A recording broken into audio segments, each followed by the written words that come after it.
Praise the lord అండి. సత్యవాక్య సహవాసం YouTube channel వీక్షిస్తున్న ప్రతి ఒక్కరికి నా శుభాభివందనములు.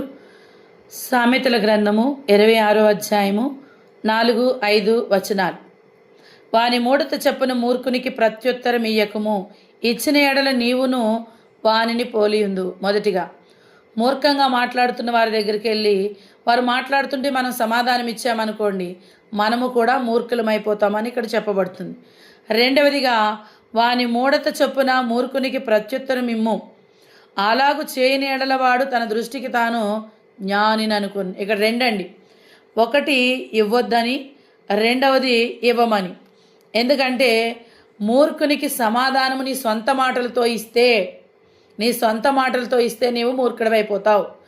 మూర్ఖునికి ప్రత్యుత్తరం ఇయ్యి, దేవుని వాక్యముతో నీవు సమాధానం ఇయ్యి.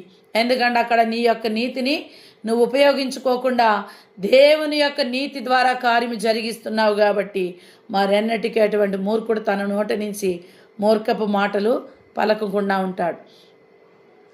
ఎన్ని మార్లు అన్నా కూడా తల దించుకుని వెళ్ళిపోతుందని మాట అంటున్నావేమో, తిరిగి దేవుడు మాట అనిపించేలా చేస్తాడండి.